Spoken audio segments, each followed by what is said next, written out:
जय हिंद, नमस्कार। मैं अंबर जैदी स्वागत करती हूँ आप सबका एक बार फिर से हमारे आज के कार्यक्रम में। और हम सब जानते हैं कि ईरान और इजराइल के बीच की जो लड़ाई है वो काफी ज्यादा फैलती जा रही है आपस में।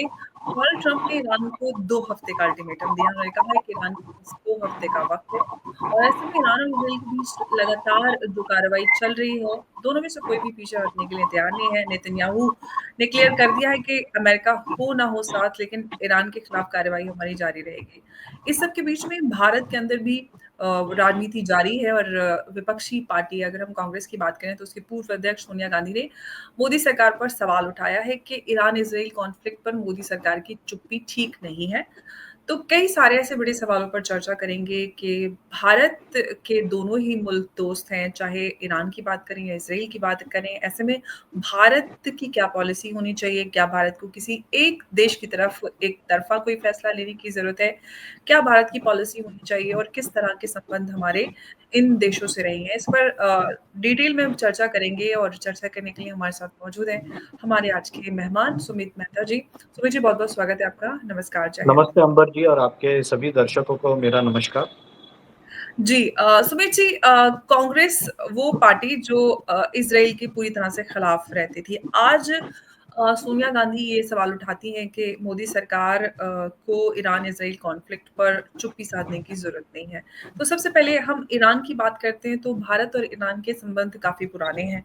इस पे मैं चाहती हूँ कि आप थोड़ा-सा रोशनी डालें, फिर हम थोड़ा-सा और ईरान और बाकी और ईरान से पाकिस्तान और इधर-उधर हम थोड़ा-सा घूम के आएँगे आगे भी। अच्छा, अब जियोपॉलिटिक्स में बाइनरीज नहीं होते। जियोपॉलिटिक्स में हाथी के खाने दांत खाने के अलग होते हैं, दिखाने के अलग होते हैं। और नोबडी इज अ फ्रेंड। सी, मेरा जो एक जियोपॉलिटिक्स जब से मैं ज्यादा सीरियसली पढ़ने लगा, तो जो person who has been my inspiration, जिसकी बुक्स में सबसे ज्यादा पढ़ी है, जिसको मैं सबसे ज्यादा समझा है या समझने की आज भी कोशिश कर रहा हूँ, वो है हेनरी हुँ, किसिंजर। हेनरी किसिंजर के दो फेमस कोट्स हैं। उसमें से एक है कि America never has permanent friends and permanent enemies. It has permanent interest. हाँ, Point number one. Quote number one rather. Quote number two. उनका कहना है कि being a enemy of America is dangerous, but being a friend of America is fatal. यानी उसकी दोस्ती, जो हम लोग हिंदी में वो सिंघम का डायलॉग है कि पुलिस की ना तो दोस्ती अच्छी ना तो दुश्मनी, तो अमेरिका की दोस्ती भी अच्छी नहीं है, दुश्मनी भी अच्छी नहीं है। तो वो दोस्तों के साथ जो हालत करता है, जैसे पाकिस्तान को क्लाइंट स्टेट बना के पूरा बर्बाद करके एक जिहादी गैरिजन स्टेट बना के उसकी फॉरेन पॉलिसी एजेंडा चलाने का धंधा किया है, ड्रग्स का बिजनेस किया है। हाँ, चाइना वही कोशिश कर रहा है ग्लोबल साउथ में थ्रू बीआरआई। तो बातें एक होती है, स्टेटमेंट्स एक होता है, पीछे के गेम अलग होते हैं पॉलिटिक्स में और जियो पॉलिटिक्स में भी। तो लोग इवन पॉलिटिक्स में मोदी जी की तारीफ करेंगे और दूसरे दिन पार्टी पार्टी बदल देते हैं। तो ऐसे सब गेम्स जियो पॉलिटिक्स में ज्यादा चलती है। जी। और यही ईरान के साथ हुआ। ऐसी ईरान जब हम देखेंगे, तो जब शाह ऑफ ईरान थे, ऐसा नहीं है वी हैड अ वेरी भाई भाई जैसा रिश्ता, जैसा कुछ नहीं हुआ करता है पॉलिटिक्स में।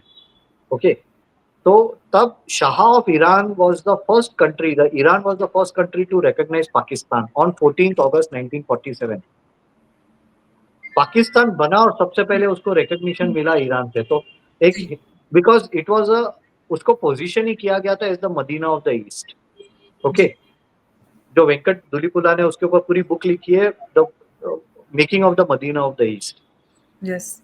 लेकिन और बाद में शाह ऑफ ईरान को ने जिस तरह से 1965 वॉर, 1971 वॉर में हुँ, पाकिस्तान को सपोर्ट किया था, and Shah of Iran was very much pro America, rather he was a satellite of America.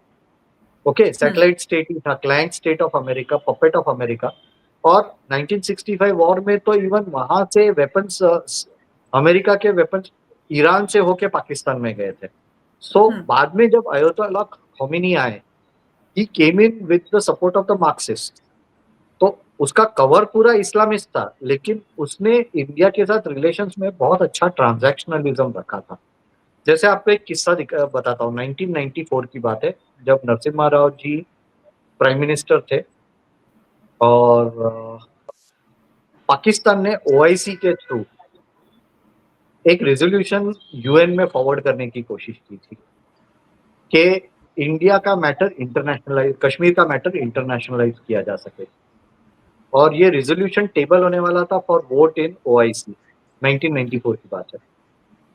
यहाँ से दिनेश सिंह करके अपने एक डिप्लोमेट थे, उनको नरसिम्हा राव ने, उनका ओपन हार्ट सर्जरी हुआ था, उनको तब फ्लाई करना अलाउड नहीं था, लेकिन नरसिम्हा राव ने बोला कि आप ही हो जो वहाँ अयोतोला से और दूसरों से बात करके you can convince them to derail this whole thing. तो वो वहाँ गए तो वहाँ के फॉरेन मिनिस्टर उनको वेलकम करने का है कि भैया आपकी तो तबीयत ठीक नहीं है, आपको ऐसे हालत में इधर ट्रैवल करने की क्या जरूरत पड़ी। सो ही वेंट, उन्होंने ईरानियन लीडरशिप को कन्विंस किया कि भैया आप इसको डिस्ट्रॉय कर दो, इसको पूरा डिरेल कर दो ये रेजोल्यूशन को। और ओआईसी का एक रूल है कि resolution is accepted only if it is unanimous, यानी सब लोगों ने पॉजिटिवली वोट करना चाहिए, एक जन ने भी नेगेटिवली वोट किया तो इट इज डिस्ट्रॉयड। ईरान ने पब्लिक में एंटी इंडिया स्टेटमेंट, प्रो मुस्लिम स्टेटमेंट, एंटी हिंदू स्टेटमेंट वो सब किया, लेकिन उसने प्राइवेटली जिस तरह से उसने ओआईसी के मीटिंग में पाकिस्तान की पिटाई कर डाली, उसके बाद में आज तक पाकिस्तान ने कभी ओआईसी को यूज नहीं किया है कश्मीर मैटर को इंटरनेशनलाइज करने के लिए। ओके, तो this is how geopolitics works. क्योंकि इसी उनके अभी रेडिकल्स है, ऐसा नहीं है कि ईरान में रेडिकल्स नहीं है। अगर अयोतोला खोमेनी और वहां की Iranian government openly pro India stand ले लेवे तो वहां भी रेडिकल्स उनसे कह रहे वो तो काफिर नेशन है, हम क्यों उसको सपोर्ट कर रहे हैं। तो हाथी के दांत खाने के एक होते, दिखाने के एक होते। पीछे से उसने गेम कर डाली, पाकिस्तान को पूरा बर्बाद करके छोड़ दिया। ओके, उसके बाद में पाकिस्तान की हिम्मत नहीं हुई है, तो we have had this kind of relations. उसके बाद में भी कांग्रेस भी इसमें हाथी के सोनिया गांधी जो बोल रही है, सोनिया गांधी के भी हाथी के दांत अलग है दिखाने के और खाने के। आपको जी, मैं उसके इजराइल का एंगल बताता हूँ। जी। इजराइल के साथ ओपनली सोनिया गांधी ने क्या बोला था, अलाउ करती थी। इजरायली एम्बेसी बॉम्बे के कॉन्सुलेट के बाहर कितनी बड़ी रैली अलाउ की थी, हाँ, हुँ, कि आप करो रैली।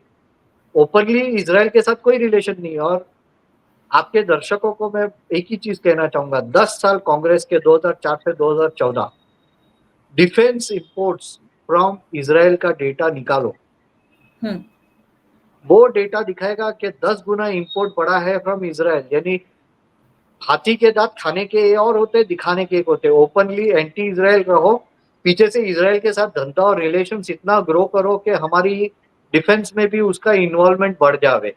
ओके, हुँ, 10 गुना अगर 10 साल में बढ़ता है, नहीं क्या बोलते इसको, 10 जी, टाइम्स इन 10 ईयर्स। तो कांग्रेस ने मुसलमानों को खुश रखने के लिए एंटी इजराइल स्टैंड लिया पब्लिक में। प्राइवेटली तो इजराइल को बोला मैं गाली जो भी दे रहा हूँ, आप पीछे से मेरे साथ धंधा करो, हम कॉपरेशन करेंगे। कांग्रेस के टाइम में इरिगेशन में हमारा कॉपरेशन बढ़ा, डायमंड्स में कॉपरेशन बढ़ा, हाँ, उसके बाद में टेक्नोलॉजी में कॉपरेशन बढ़ा।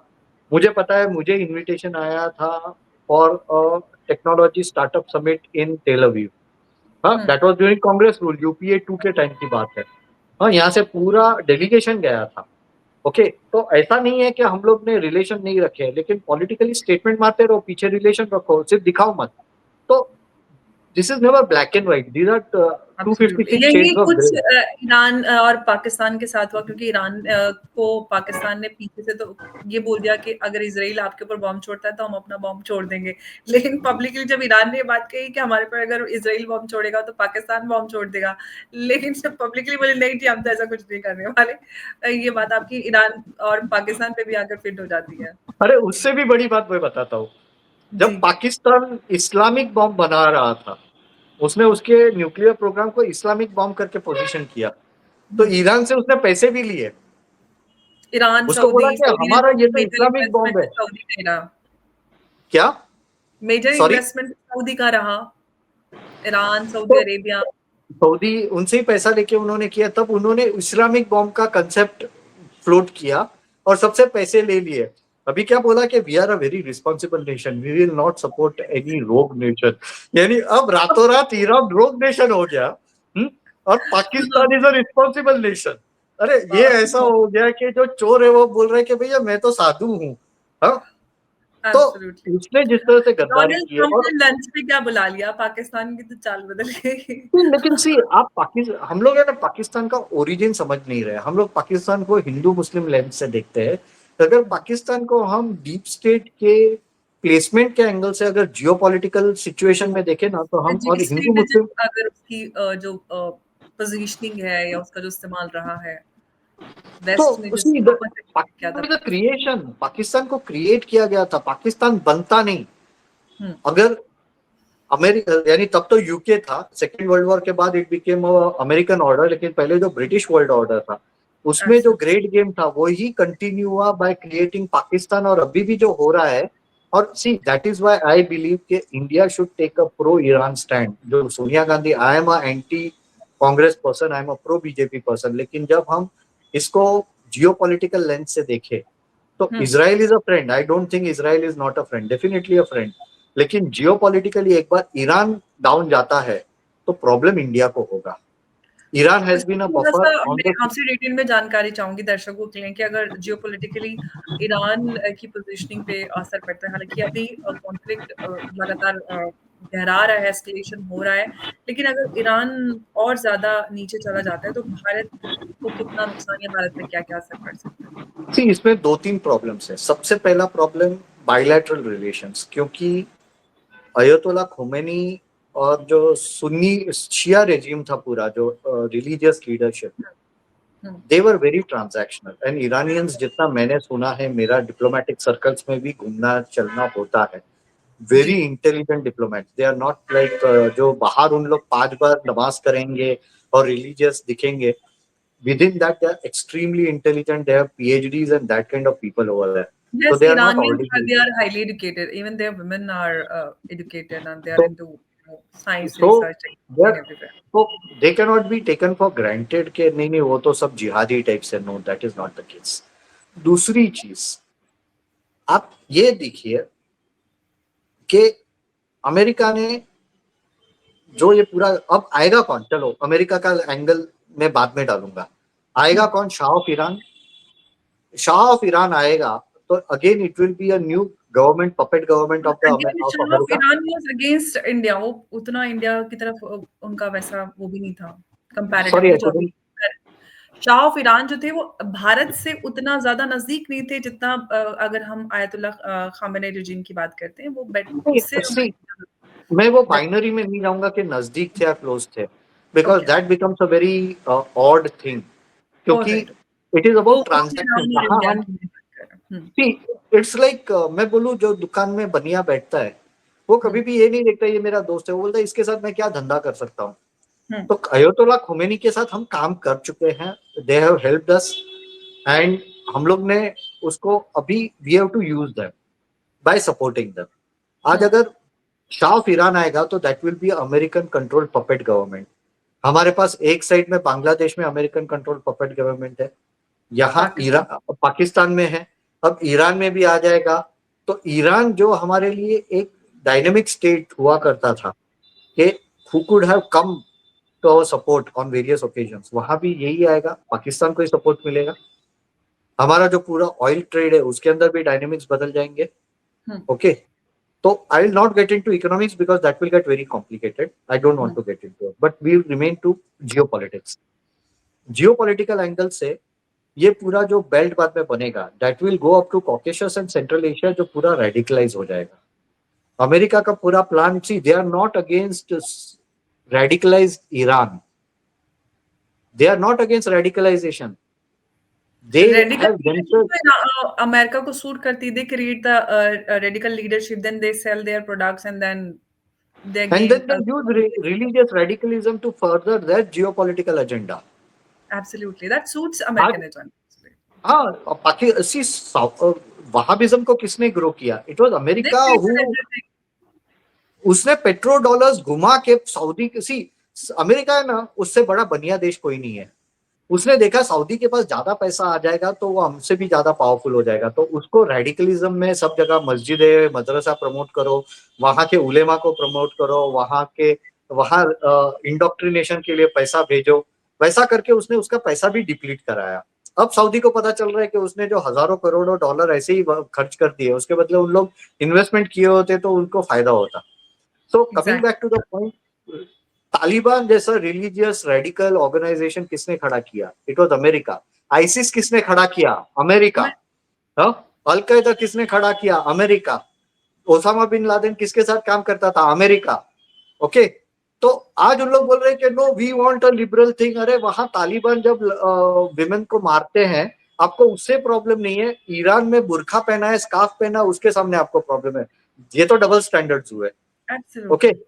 सो coming back to the core point, यहाँ जो रेडिकलिज्म होगा उसका इम्पैक्ट रशिया तक जाएगा। ओके, क्योंकि अगर एक बार कॉकेसस यानी अजरबैजान, जॉर्जिया, आर्मेनिया से होके ऊपर जाएगा religious radicalism on countries that right. Side of Turkey. क्योंकि हुँ, अगर आप देखिए दूसरा एक देखिए, सीरिया में असद गवर्नमेंट थी, लीबिया में मोहम्मद गद्दाफी था, अ, इराक में सद्दाम हुसैन था। It was very controlled, radical elements को उसने डर से सबसे दबा के रखा था। आईसिस आया, पहले सद्दाम को निकाला, क्या बहाना किया? वहां न्यूक्लियर बॉम्ब। वेपन्स है। हाँ, लीबिया को क्यों निकाला? न्यूक्लियर बॉम्ब है। अब सदाम को क्यों निकाला? इन रियलिटी आप अगर आपके दर्शक थोड़ा रिसर्च करेंगे उसको पता चलेगा, Saddam wanted to move the oil trade from dollars to gold. America को वो इंटरेस्ट में नहीं था, क्योंकि उसका डॉलर का जो सुप्रीमेसी है उसको चलाने के लिए उसको ईरान को, सदाम को मार डाला। यूज क्या किया बहाना? वो न्यूक्लियर वेपन है। भैया न्यूक्लियर वेपन तो पाकिस्तान के पास है, वो तो धमकाता है कि भैया न्यूक्लियर वेपन चला जाएगा, तब तो उनको प्रॉब्लम नहीं होता है। ये डबल स्टैंडर्ड जो है अमेरिका के। उसके बाद में Libya, weapons of mass destruction, क्यों? क्योंकि Mohammed Gaddafi wanted to go back to gold standard. Syria उसने बर्बाद कर दिया आईसिस को खड़ा करके, because it wanted the gas connectivity and the pipelines. Okay, जो पूरा ग्लोबल ट्रेड गैस का चलेगा। यानी उन लोग ने रेडिकलिज्म यूज किया। अब ईरान खत्म होगा तो जो पूरा रेडिकलिज्म है that will move towards Russia. अभी भी हुँ, ताजिकिस्तान और वो पूरा जो बेल्ट है सेंट्रल एशिया का, वहां धीरे धीरे रेडिकलाइजेशन का काम चालू हो रहा है। वहां of course the governments are more controlling, able to control, लेकिन वो कब तक कंट्रोल कर पाएगी वी डोंट नो। ओके, हुँ। तो ये होगा तो रशिया को चारों तरफ से घेरने का काम चल रहा है। See, Iran is just a thing. हम लोग ईरान को सपोर्ट नहीं कर रहे, we are trying to stop the attack on Russia. ये सब जगह से एब्सोल्युटली। ईरान रेडिकलिज्म के लेके। माने कहीं न कहीं जो असली निशाना है वो तो रशिया ही, रशिया को कमज़ोर करना है। और सी इसके लिए और फिर एक रशिया के आइडियोलॉजिकल, बाद फिर वो सीधा असर भारत पे भी पड़ता है। नहीं इससे भी बड़ा है। जी। आज there are two competing ideologies. एक है ट्रांस अटलांटिसिज्म जो अमेरिका का आइडिया है, और अभी का जो बिल्डरबर्ग का कॉन्फ्रेंस हुआ था उसके अंदर भी transatlanticism was the first thing on the agenda. Trans hmm, Atlanticism में क्या है कि both the sides of Atlantic यानी अमेरिका और Eurasia, it will be under the unified single world order controlled by America. Okay, okay. और उसके सामने Putin is trying to push across a idea known as Eurasianism. यानी Europe और America, वो पूरा एक कॉन्टिनेंट वो रशिया के इन्फ्लुएंस में रहेगा। तो अभी जो वॉर चल रही है, it is to for a, it is a war between Russia and America, Eurasianism versus transatlanticism. और America is using the Sunni jihadi radical organisations as a front line vehicle to target Russia. तो absolutely, ये absolutely. हमारे benefit में नहीं है। हम लोगों को ये समझना पड़ेगा कि ये रशिया एक बार खत्म हो गया, और रशिया को खत्म करने के इसलिए तो रशिया आ गया ना। क्यों? उसने ईरान में इंटरफियर किया। उसने बोला अगर अमेरिका आएगा तो वी विल ऑल्सो इंटरफियर। पहले अमेरिका ने बोला था हम लोग आएंगे, जैसे ही रशिया ने बोला कि मैं आ जाऊंगा तो क्या हुआ? रशिया, अमेरिका, डोनाल्ड ट्रंप ने बोला हम लोग सोच रहे हैं, हम लोग डिसीजन नहीं लेंगे अभी। हाँ, हुँ, एग्ज़ैक्टली 2 दूसरा हफ्ते मैं का टाइम आपको दिया उन्होंने, जो बोला है कि 2 अभी हफ्ते मैं का 2 टाइम ले, उससे भी बड़ी बात, आप जब देखिए आईसिस के सामने लड़ने के लिए कौन आया? It was the Russian Sukhois and the MiGs who went on to absolutely. destroy ISIS. क्यों? क्योंकि they did not want। और आज असद कहाँ है? असद आज रशिया में है। ईरान किसके कंट्रोल में, किसके इन्फ्लुएंस में है? रशिया के इन्फ्लुएंस में है। ये रशियन जो पूरा मैप है उसको डिस्ट्रॉय करने का काम हो रहा है, रशियन इन्फ्लुएंस खत्म करने का। हम लोग इसको है ना हिंदू मुस्लिम के एंगल से देख रहे हैं, हम लोग दोस्ती इसराइल के साथ है इसलिए ईरान को सपोर्ट नहीं करना चाहिए। भैया ये रशियन इन्फ्लुएंस जोन है जिसको खत्म किया जा रहा है, हम लोग वो नहीं देख रहे हैं। द गेम इज हम मच लोग मोर बिगर। It is bigger. और एक बार ट्रांस अटलांटिसिज्म आ गया ना, इट विल बी कोलोनियलिज्म 2.0। पहले ब्रिटिश ने कोलोनाइज किया था, उसमें उन लोग ने आर्मी भेजी, यहाँ ब्रिटिश ईस्ट इंडिया कंपनी बनाई, वो सब। अब उनको वो कुछ नहीं करना है। Democratically elected leaders will be the puppets of the government of America, like Putin, sorry like Zelensky. वैसी वाली हालत हो जाएगी। Absolutely, absolutely. तो हम जानते हैं कि अभी रिसेंटली पाकिस्तान के सेल्फ प्रोक्लेम्ड जो है field marshal Asim Munir America गए थे। वहाँ पर उन्होंने प्रेसिडेंट ट्रंप के साथ मुलाकात की, जहाँ पर उन्होंने लंच उनका काफ़ी चर्चा में रहा। अब उसके बाद उन्होंने प्रेसिडेंट ट्रंप को नोबेल प्राइज़ के लिए नॉमिनेट कर दिया था। आज ऑफ़िशियली पाकिस्तान ने नॉमिनेट कर दिया है प्रेसिडेंट ट्रंप को नोबेल प्राइज़ के लिए। लेकिन डोनाल्ड ट्रंप कहते हैं कि मैंने तो भारत और पाकिस्तान के बीच में समझौता कराया, लेकिन मुझे कोई प्राइज़ वाइज़ नहीं मिलने वाला है। ऐसी उन्होंने बात कही है। काफ़ी डेस्परेट नज़र आ रहे हैं। लेकिन पाकिस्तान और यूएस के जो रिश्ते हैं, क्योंकि लव हेट रिलेशन कुछ ऐसा दिखाई देता है सरफेस पे, लेकिन पीछे से कितनी गहरी दोस्ती है, ये दिख जाता है। क्योंकि चाहे उनके एयरक्राफ्ट मेंटेनेंस के नाम पे पैसा देने की बात हो, पाकिस्तान जब भी मर रहा होता है, उसके अंदर साँसें फूँकने का काम अमेरिका करता है। मरने नहीं दिया जाता पाकिस्तान को, उससे पूरी सारी चीज़ें साफ हो जाती हैं कि किस तरह से पाकिस्तान को बनाए रखने के लिए और उसको ज़िंदा रखने का पर्पस भी बहुत सारे लोग जो शायद नहीं समझते हैं, उनको भी समझने की ज़रूरत है। मैं आपसे चाहती हूँ कि आप थोड़ा इस पे डिटेल में बताएँ अच्छा, दर्शकों को। तो मैं हिस्ट्री में जाना चाहूंगा। 1942 जी। पाकिस्तान 1947 में नहीं बना है। पाकिस्तान बना 1942 में। मैं I am not going back in history के सर सैयद ने आइडिया डाला, ये वो, I am not going there. Lord Wavell के टाइम में हुँ, सेकेंड वर्ल्ड वॉर जब चालू था, हुँ, ओके, तब इट वाज वेरी क्लियर कि आज नहीं तो कल भारत को आजादी देनी है। एक पुस्तक है नरेंद्र सिंह सरीला की। नरेंद्र सिंह सरीला के फादर माउंटबेटन के एडीसी रह चुके, Ed D cops, hmm, and he was very close to whatever was happening at that point of time in India, and not just in India, but even what was happening in UK and US during the Second World War. Okay. Okay, उसकी पुस्तक है the shadow of the great game. Okay, अब मैं great game में नहीं जाऊंगा, नहीं तो दूसरा 10 मिनट चला जाएगा, तो मुझे उतना लंबा हिस्ट्री नहीं खींचना है। जी, जी। लेकिन let us start from 1942। Lord Wavell ने तब प्लान बनाया, क्योंकि सी सबसे पहले ब्रिटेन में हर एक जन who was at the position of power और हु न्यू इंडिया, जर्नलिस्ट से लेके थिंकर से लेके प्लानर से लेके सबको पता था कि नेहरू इज प्रो सोशलिज्म। हुँ, उसके पहले जब इंटरनेशनल सोशलिस्ट ऑर्गेनाइजेशन के मीटिंग्स होते थे पेरिस में, Nehru was a regular annual visitor over there. Okay, तो उनको पता था कि Nehru was influenced by the socialist ideology. तो उनको ये भी पता था कि भारत को आजादी मिलेगी तो Nehru will be close to Soviet Union, और सोवियत यूनियन से क्लोज हो जाएगा तो नेहरू को क्या मिलेगा, रशिया सोवियत संघ को क्या मिलेगा, उसको जो अरेबियन सी के वार्म वाटर्स है, right from Arabian Sea right up to bay of Bengal, उसको पूरा एक्सेस मिल जाएगा रशिया हुँ, को, बिकॉज फ्रेंडली नेशन के तौर पे उसको एक्सेस मिलेगा।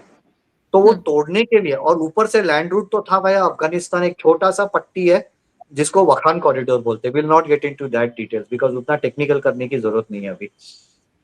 तो पाकिस्तान का मैप तब बन गया था, और पाकिस्तान का मैप का इंटेंट क्या था तब, है ना, रशिया के पास है ना, सोवियत संघ के पास, इवन जो आज का उइगर प्रोविंस का काशगर और वो एरिया है, that was part of Russia और सोवियत संघ, जो बाद में चाइना के पास गया। ओके, तो वहां से रोड बन जाएगा, इसलिए पाकिस्तान बनाया गया। और आप सोचिए 1947 में पार्टीशन हुआ, जो गिलगिट बाल्टिस्तान एरिया है, जो आजाद पाकिस्तान, जो वो पूरा एरिया है, जो आजाद आज़ाद पाकिस्तान, कश्मीर जिसको बोलते हैं। आजाद, कश हाँ आजाद कश्मीर बोलते हैं वो। लेकिन हम बोलते हैं उसको इंडियन ऑक्यूपाइड जम्मू कश्मीर। जी। आजाद जम्मू कश्मीर, वो जी। एरिया पाकिस्तान बोलते हैं, हम मुजफ्फराबाद सब बोलते तक हैं अपनी ऑक्यूपाइड जम्मू कश्मीर। जी, मुजफ्फराबाद तक अपनी आर्मी गई और नेहरू ने पीछे खिंचवाया। क्यों? जी। क्योंकि उसको शायद एडवीना ने बोला होगा, एडवीना को किसी और ने बोला होगा कि भैया पीछे ले लो, नहीं तो यहाँ अगर इतना आ गया तो एक बार आजाद कश्मीर, कश्मीर के थ्रू उन लोग के पास लैंड रूट होके उन लोग है ना गुजरात बॉर्डर तक और बॉम्बे पोर्ट मिल जाएगा। कराची नहीं मिलेगा तो भी चलेगा, कराची नहीं मिलेगा, बॉम्बे तो मिलेगा। आज बॉम्बे से ईरान इज अ 4 और 5 days स्लो स्टीमिंग डिस्टेंस, ज्यादा लंबा नहीं है। ओके, स्ट्रेट ऑफ हॉर्मुज कितना है, 4 दिन का स्लो सेलिंग है। ओके, 4 दिन में तो हम लोग स्ट्रेट ऑफ हॉर्मुज के पास पहुंच सकेंगे, और वो भी 12 से 16 के स्पीड पे, नॉटिकल माइल्स के स्पीड पे।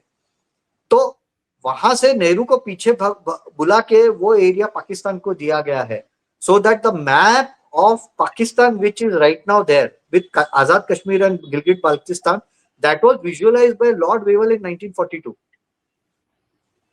तो ये हिस्ट्री है पाकिस्तान की। हम लोग पार्टीशन को देख रहे हैं। अब हम लोग बाद में आते हैं, सेकेंड वर्ल्ड वॉर के बाद पूरा जो वर्ल्ड ऑर्डर था that was the American dominated world order. तो ब्रिटेन ने अपने असेट सब सीआईए को दे दिए, which also includes the Khalistani movement which was a MI6 project. Okay, वो अलग चर्चा है। अब आप देखिए अमेरिका ने पाकिस्तान को किस तरह से जिंदा रखा है।